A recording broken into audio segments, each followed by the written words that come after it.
নমস্কার সকল কৃষকের উদ্দেশ্যে আজকের এই ভিডিও। আপনারা জানেন যে চলতি বছর যে আমরা ধানের ডেট বুকিং করছি সেক্ষেত্রে কোনো বুকিং স্লিপ ডাউনলোড হচ্ছে না, কিন্তু গতবার বুকিং স্লিপ ডাউনলোড করতে পারতাম আমরা। এবার সেখানে ডাউনলোড করলে ডাউনলোডের অপশান আসছে না, শুধু দেখাচ্ছে ইওর স্লট বুকিং অলরেডি, এরকম একটা মেসেজ দিচ্ছে।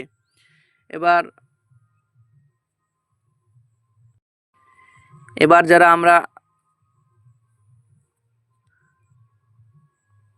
দোকান চালাই বা যাদের আমাদের সিএসসি সেন্টার আছে, তো আমাদের কাছে যে সমস্ত কৃষকরা বুকিং করতে আসছেন তাদের সেটা স্ক্রিনশটটা প্রিন্ট করে দিতে হচ্ছে। তো অনেক কৃষকের ওরকম অসুবিধা হচ্ছে। তো যাই হোক, আমি এই ভিডিওতে একটা আপনাদের ট্রিক্স শেয়ার করব, যার মাধ্যমে আপনারা খুব সহজে আগের যে স্লিপটা ছিল সেটা ডাউনলোড করতে পারবেন। তো এর জন্য প্রথমে আপনারা কি করবেন, আমার ডেসক্রিপশনে আমি একটা লিঙ্ক দিব, সেই লিঙ্কে ক্লিক করবেন।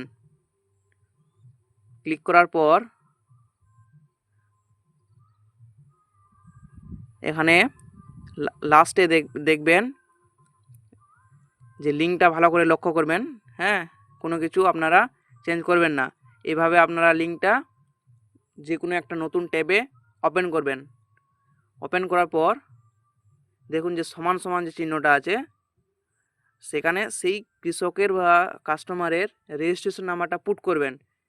আর বাকি কোনো কিছু চেঞ্জ করার দরকার নাই। যেমনটা আছে https://epd.wb.gov.in/public profile/print book যেমন আছে ঠিক তেমনই থাকবে, শুধু এখানে আপনি সেই কাস্টমারের রেজিস্ট্রেশন নাম্বারটা পুট করবেন।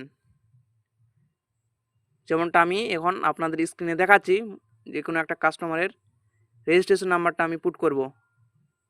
যখনই পুট করার পর ইন্টার মারব, দেখুন সঙ্গে সঙ্গে আগেকার যে স্লিপটা ছিল সেটা চলে এসেছে।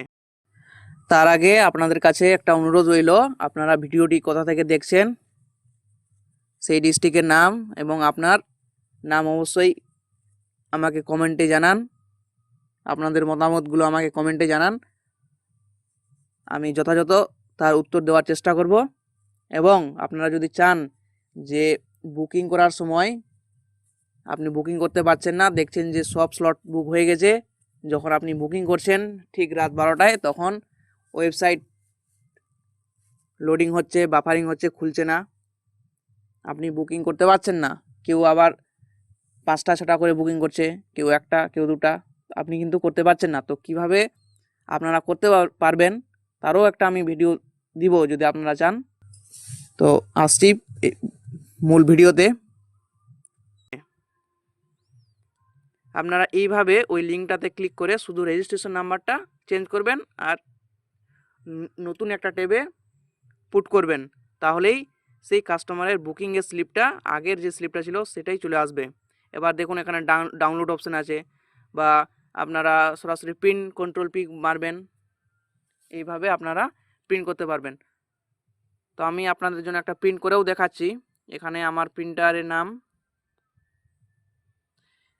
প্রিন্টারের নাম চলে এসেছে, সেটা সিলেক্ট করুন। এবার আপনারা যেটা আছে মার্জিন, সেটাকে আপনারা ডিফল্টটা চেঞ্জ করে মিনিমাম করে দিবেন, তাহলে দেখবেন যে ঠিক থাকবে। আপনার প্রিন্ট করবেন তখন কেটে যাবে না কোথাও।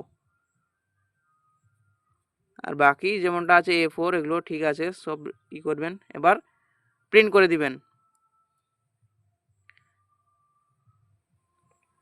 তো এই ছিল আজকের ভিডিওটি যদি ভালো লাগে তাহলে অবশ্যই লাইক করবেন, সাবস্ক্রাইব করবেন, আমাদের চ্যানেলে পাশে থাকবেন। আমরা প্রতিনিয়ত এরকম ধরনের ভিডিও আপলোড করে থাকি। ধন্যবাদ।